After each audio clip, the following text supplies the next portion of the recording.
Does anybody remember the Biden rule? So, just a quick refresher for those of you who don't remember this horse shit.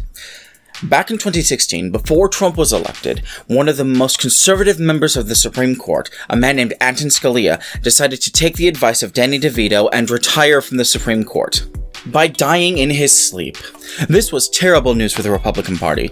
Great news for everyone else, it was like Bin Laden dying all over again, but terrible news for the GOP.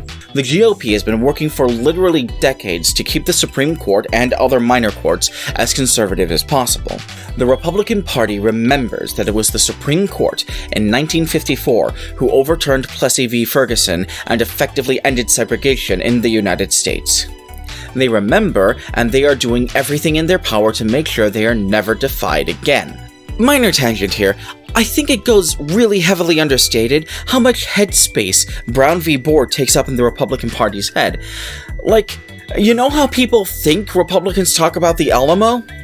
That's how they talk about Brown v. Board. So the Republican Party and their cronies made dozens of claims about the law, stretched dozens of truths about the court, and told dozens of lies about the process. And the claim they made that sticks out the most in my memory is the Biden rule. Not just because it was horseshit, every claim they made was some varying weight, depth, or odor of horseshit, but because it was so smug and petty. Hey everybody, look! The vice president said something about court appointments during election years, and that means we're right. I sure do love pooping. There is a PolitiFact article about the Biden rule in the description of this video for anyone who wants to read more about it. It's actually the PolitiFact article that's been showing up on the screen the whole time I've been talking. I just assume from here on in that if something shows up here, it's going to be in the description. But it has to be remembered that the GOP spent almost a year bluffing, diverting, and lying, and it worked. Despite the Democrats, let's just be charitable and call them best efforts, Merrick Garland was denied a seat on the Supreme Court. And now, not only are conservatives in power in the Supreme Court, but all accounts are that majority is chomping at the bit to turn the United States into a Christian dictatorship. That's really depressing, isn't it? Let's talk about something else. I have another topic to talk about here, right? Oh yeah. So Kyle Rittenhouse, the little shit. So a lot of people online are, or were when I wrote this like 3 months ago, defending Kyle Rittenhouse under various pretexts. Oh, he was shot at. Oh, he was there as a medic. Oh, carrying a gun isn't illegal. And while a lot of people were defending Rittenhouse for a lot of different reasons, the ones I found to be the most reprehensible were the ones on the far right. Go figure. More often than not, I would see far-right shedheads try and make out that Kyle Rittenhouse was just out for a stroll on a warm, clear summer's day when he was violently accosted by far-left Antifa pedophiles and had to heroically defend himself by killing them. And this is something that I talked about a lot at the time on Twitter. These far-right shedheads would spin facts, contort the truth, and just lie until Kyle Rittenhouse came out as clear as the driven snow. Until he came out as a hero, as though he heroically shot and killed 2 unarmed protesters. If I can make a minor note here, I am very specifically talking about far-right shitheads who are literally making the claims that I am describing in literally the way that I am describing them. I am mostly not talking about leftist shitheads who are defending Kyle Rittenhouse because they do it in entirely different ways. In short, if I am not describing what you have actually literally done, then I am probably not talking about you. Consequently, sea lions in the comments will eat a ban. Far-right shitheads don't have to argue like this. No one is forcing them to. They are choosing to spin, omit facts, and lie. And they are choosing to do that because they want Kyle Rittenhouse to get off by any means necessary. And we need to note that as of my writing this essay, that tactic worked. Kyle Rittenhouse got off scot-free. The prosecution couldn't even convince the jury that he was carrying a gun. That's not a fun topic either. What's something that I can make fun? What's something that I can make fun of? TERFs! TERFs! TERFs are always funny. Funny and weird. Weird and funny and horrible. So, TERFdom evidently is growing here in the US and in the UK, and they've smacked some really impressive celebrities. They've got Glenner now, they got Joanne, they got Dave Chappelle. Apparently they got the entire fucking BBC. For those of you who are yet mercifully unaware, the BBC recently as of me writing this about 3 months ago, recently published a horrendously transphobic article claiming that, amongst other things, trans people pressuring women for sex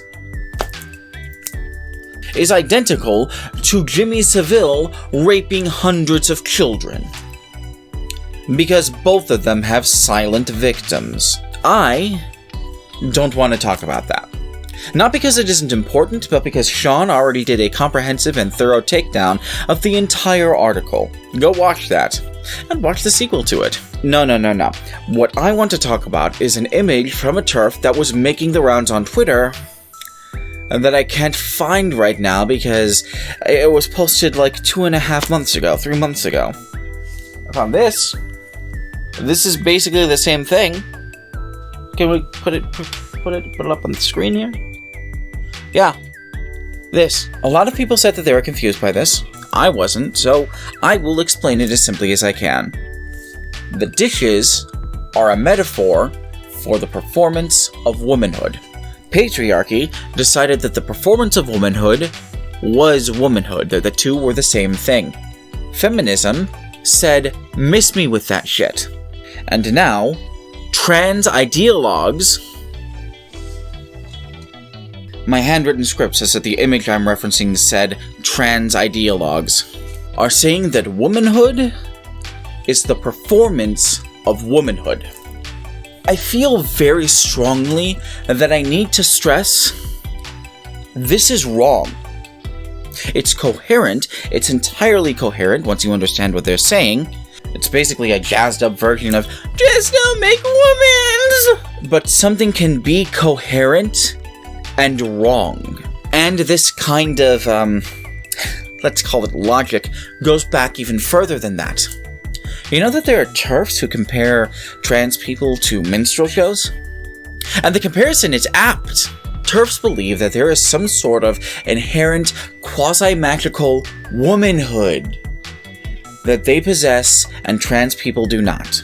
In the same way that the white people who enjoyed minstrel shows believe that there is some sort of inherent quasi-magical whiteness that made them better than the people that they were watching in the minstrel shows. And whether TERFs frame that magical womanhood as being born with a certain flap of skin, or having a certain set of chromosomes, or being able to produce certain reproductive cells, they are just as wrong as the bigoted eugenicists that peddled race science 100 years ago. Let me be very clear about this. TERFs lie. Trans women are women. And you know what? Non-binary people are non-binary too. I see you watching, and I'm glad to have you around. And let me be very clear about this. Kyle Rittenhouse's defenders lie. Kyle Rittenhouse is not innocent, and he is not a hero. He's a killer with poor trigger discipline. And I would hope that I wouldn't have to be telling people that the GOP and the Republican Party lie, and that there is no Biden rule, and yet here we are.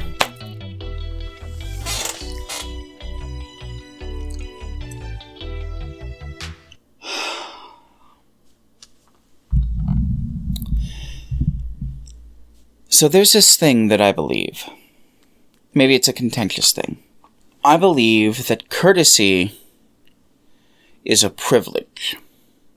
The politeness is a privilege. And that respect is a privilege. I believe that these things are privileges that you need to earn and that you can lose. And I believe that we all need to agree that these liars have lost those privileges, and that we need to stop taking their arguments seriously. Stop treating their arguments with respect, with politeness, and with courtesy. Consequently, the only response that anyone ever needs to give, any TERF, any Rittenhouse Defender, and any elected member of the GOP is, you lie. They have lost the privilege of any other response. Because here's the thing that I feel like a lot of people don't quite grasp. These people who exist only to grab up what power they can reach, these people are a cancer. They exist only to consume. And you don't negotiate with cancer. You don't reason with cancer. You cut cancer out of your body before it kills you.